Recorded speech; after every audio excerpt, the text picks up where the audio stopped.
अब स्टूडेंट्स हम लोग बात करेंगे न्यूक्लियर रिएक्शंस की और हम लोग देखेंगे कि कैसे ये रिएक्शंस अकर होते हैं और as a result of reactions हमारे पास जो प्रोडक्ट है वो क्या बनता है। Nuclear reactions, it is possible to change the structure of nuclei by bombarding them with energetic particles.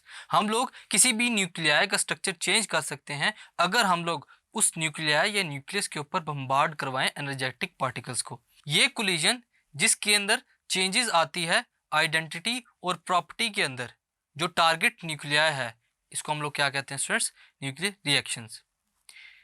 Students further अगर हम लोग इसको लेकर चलें तो हम लोग न्यूक्लियस एक्स को फॉर एग्जांपल लेते हैं जो कि बम्बार्ड करवाया जा रहा है किसी भी लाइट पार्टिकल ए के साथ।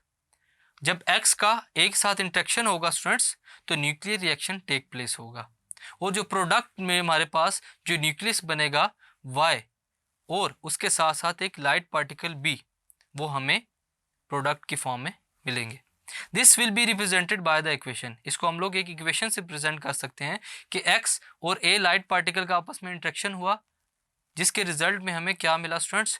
वाई पार्टिकल और उसके साथ साथ एक लाइट पार्टिकल बी। एक्स और वाई यहाँ पर हमारे पास न्यूक्लियस हैं।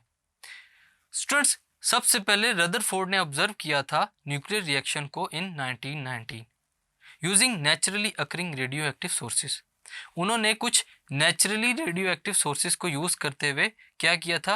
बम्बार्डिंग ऑफ पार्टिकल्स को परफॉर्म किया था। स्टूडेंट्स उस बम्बार्डमेंट के अकॉर्डिंगली अगर हम लोग बात करें तो उन्होंने बम्बार्ड किए थे अल्फा पार्टिकल्स नाइट्रोजन के ऊपर, और नाइट्रोजन के ऊपर जब अल्फा पार्टिकल्स को बम्बार्ड कराया गया तो उन्होंने ऑब्जर्व किया कि इस बम्बार्डमेंट के बाद, इस इंटरेक्शन के बाद ऑक्सीजन और प्रोटॉन जो है वो एमिट होते हैं।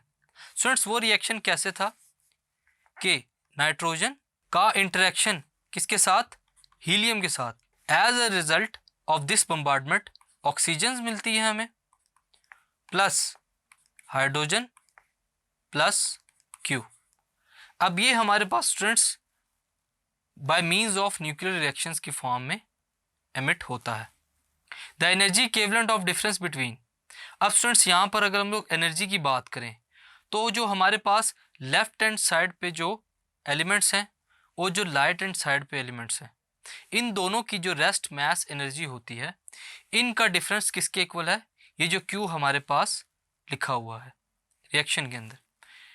स्टूडेंट्स ये जो क्यू है ये एनर्जी अब्जॉर्ब्ड और एनर्जी इवॉल्व को रिप्रेजेंट करता है। स्टूडेंट्स जब क्यू नेगेटिव होगा तो हम लोग देखते हैं कि वहाँ पर एंडोथर्मिक रिएक्शन होगा जिसके अंदर एनर्जी एब्जॉर्ब की जाती है।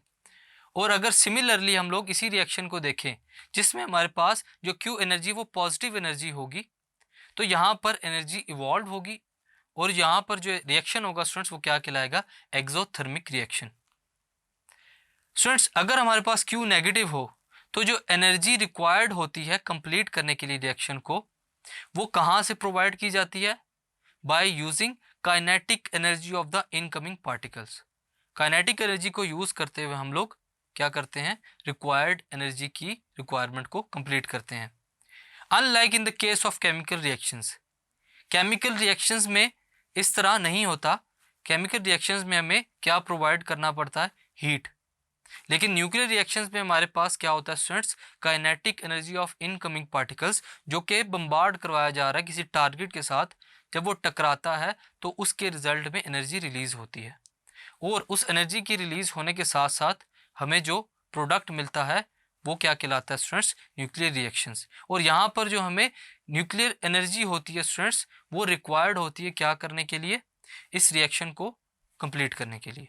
फर्दर अगर हम लोग बात करते हैं स्टूडेंट्स लॉज की कि न्यूक्लियर रिएक्शंस के दौरान जो कुछ लॉज हैं वो कैसे कंजर्व्ड होते हैं, आइए देखते हैं। In any nuclear reactions the following conservations laws must be obeyed. अगर हमारे पास ये लॉज ओबेड ना हो तो हमारे पास न्यूक्लियर रिएक्शन अकर नहीं हो सकता। These laws form the guiding principles in determine which isotopes are form during a nuclear reactions. और इन लॉज को देखते हुए, इनके प्रिंसिपल्स को ऑब्जर्व करते हुए हम लोग ये डिटरमाइन कर सकते हैं कि जो हमारे पास एलिमेंट है उसका कौन सा आइसोटोप फॉर्म में आया है by means of nuclear reactions.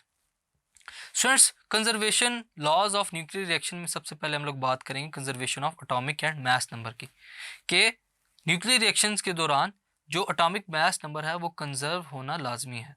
Before and after any nuclear reactions the number of protons and neutrons must remain the same. In number of proton और न्यूट्रॉन को सेम रहना लाजमी है। क्यों? क्योंकि प्रोटॉन और न्यूट्रॉन जो है वो ना ही क्रिएट किए जा सकते हैं और ना ही इनको डिस्ट्रॉय किया जा सकता है। Students, the number of nucleons on the left hand sides is equal to the number of nucleons on the right hand sides. Number of nucleons on the left hand side is equal to number of nucleons on the right hand sides. Reaction से पहले और reaction के बाद हमारे पास जो number of nucleons है students उसका कंजर्व लेना लाजमी है। इसके लिए एक एग्जांपल अगर हम लोग देखें कि जो नंबर ऑफ प्रोटॉन्स हैं जो हम लोगों ने रिएक्शन देखा वो क्या थे, 7 + 2 = 8 + 1, और नंबर ऑफ न्यूट्रॉन्स वो क्या होंगे हमारे पास, 7 + 2 = 9 + 0। फर्दर अगर हम लोग नंबर ऑफ न्यूक्लियॉन्स की बात करें स्टूडेंट्स तो वो क्या होंगे, 18 = 18। सो न्यूक्लियर रिएक्शन के लिए चार्जेस यानी कि नंबर्स का नंबर ऑफ एटॉमिक मास या नंबर ऑफ मास नंबर का कंजर्व्ड होना लाजमी है। उसके बाद बात करते हैं कंजर्वेशन ऑफ मास एनर्जी की। The conservation of number of nucleons does not imply the conservation of mass. अब यहाँ पर अगर हम लोग न्यूक्लियॉन नंबर कंजर्वेशन की बात करते हैं तो इसका ताल्लुक मास कंजर्वेशन के साथ बिल्कुल भी नहीं है। क्यों? क्योंकि जो मास नंबर स्टूडेंट्स किसी भी एटम का न्यूक्लियर एक्शन के दौरान वो तो डिफरेंट हो सकता है, लेकिन जो एटॉमिक मैसेज है स्टूडेंट्स वो चेंज हो सकते हैं। और ये जो डिफरेंस है स्टूडेंट्स ये क्या प्रोवाइड करता है, बाइंडिंग एनर्जी ऑफ न्यूक्लियॉन्स को टू द न्यूक्लियस। फर्दर अगर हम लोग आइंस्टाइन मास एनर्जी रिलेशन से बात करें, हम लोग ये जानते हैं स्टूडेंट्स कि जो कंजर्वेशन ऑफ मास है ये ना ही सेपरेट हो सकता है ना ही इंडिपेंडेंट प्रिंसिपल हो सकता है, लेकिन ये पार्ट हो सकता है किसका, principle of conservation of energy का। यानी कि हम लोग कंजर्वेशन ऑफ एनर्जी से कंजर्वेशन ऑफ मास को अलग नहीं कर सकते। Therefore, the principle of conservation of energy in mechanics is extended to the conservation of mass energy. इस वजह से जो कंजर्वेशन ऑफ एनर्जी था उसको एक्सटेंड करके चेंज करके किसमें तब्दील किया गया, कंजर्वेशन ऑफ मास एनर्जी। यानी कि कंजर्वेशन ऑफ मास जो है वो न्यूक्लियर रिएक्शंस के अंदर बहुत इंपॉर्टेंट होता है।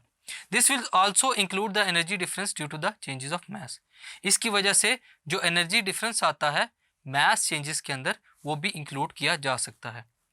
इन कंजर्वेशन लॉ को देखते हुए स्टूडेंट्स हम लोग सबसे पहले क्या डिटरमाइन कर सकते हैं, bye means of nuclear reactions. एक तो एनर्जी एब्जॉर्ब और जो एनर्जी लिबरेट यानी कि निकलती है कहाँ से, न्यूक्लियर रिएक्शन से। और इसके अलावा जो प्रोडक्ट होता है वो हमें इजीली न्यूक्लियस का मिल जाता है। फर्दर मोर अगर हम लोग कंजर्वेशन ऑफ एनर्जी की बात करते हैं स्टूडेंट्स तो क्या होगा हमारे पास कि जो कैलकुलेशन है इस रिएक्शन के अकॉर्डिंगली वो हम लोग इजीली फाइंड कर सकते हैं। स्टूडेंट्स जो हमारे पास गिवन रिएक्शन है जिसमें हम लोगों ने नाइट्रोजन को इन्वॉल्व किया था किसके अंदर, न्यूक्लियर रिएक्शन के अंदर, अगर हम लोग वहाँ पर मैसेज को देखना चाहें स्टूडेंट्स और जो एनर्जी डिफरेंस है उसको फाइंड करना चाहें तो उस हिसाब से हमारे पास क्या होगा, हीलियम यानी कि अल्फा पार्टिकल्स के लिए जो मैस है वो क्या है 4.00263 U एटॉमिक मैस यूनिट के अकॉर्डिंगली अल्फा पार्टिकल्स का मैस, और ऑक्सीजन का मैस कितना है 16.999133 यूनिट। फर्दर हमारे पास नाइट्रोजन का जो मैस है वो क्या है स्टूडेंट्स 14.003074 U 18.005677 से। फर्दर हाइड्रोजन की बात करें तो उसका मैस क्या होगा हमारे पास 1.007825 U प्लस 18.006958। ये है हमारे पास मैस ऑफ हाइड्रोजन जो कि न्यूक्लियर रिएक्शंस में पाया जाता है। फर्दर अगर हम लोग इसकी बात करें स्टूडेंट्स कि इस कैलकुलेशन को देखते हुए हम लोग क्या ऑब्जर्व कर सकते हैं, तो यहाँ पर हम लोग देखेंगे difference in rest mass before and after reaction. क्योंकि हम लोग बात कर रहे हैं कंजर्वेशन ऑफ मास की तो हम लोग वहाँ पे देखेंगे कि कितना डिफरेंस जो है वो रेस्ट मास के अंदर आता है। ये हमारे पास क्या होगा, Q is equal to 18.00567 minus 18.00695। तो जो हमारे पास डिफरेंस होगा स्टूडेंट्स वो कितना होगा, minus 0.0011281 U। Further Q will be equal to minus 0.00128 81 multiply by 931, ये क्या करने के लिए, मेगा इलेक्ट्रॉन में कैलकुलेट करने के लिए उस मास डिफरेंस को। Further Q is equal to -1.192 mega electron volt.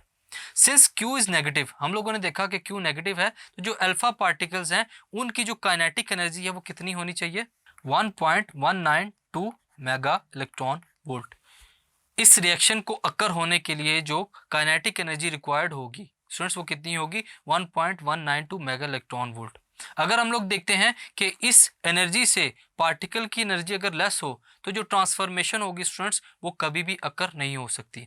Students, जो अल्फा पार्टिकल्स होंगे जिसकी एनर्जी 1.192 मेगा इलेक्ट्रॉन वोल्ट से ज़्यादा होगी, वो किस फॉर्म में अपीयर होंगे, kinetic energy of product particles और न्यूक्लियाई। सो स्टूडेंट्स, इस टॉपिक के अंदर हम लोगों ने देखा कि न्यूक्लियर रिएक्शंस कैसे अकर होते हैं और उनके अंदर जो कंजर्वेशंस लॉ हैं वो कैसे बिहेव करते हैं। Thank you.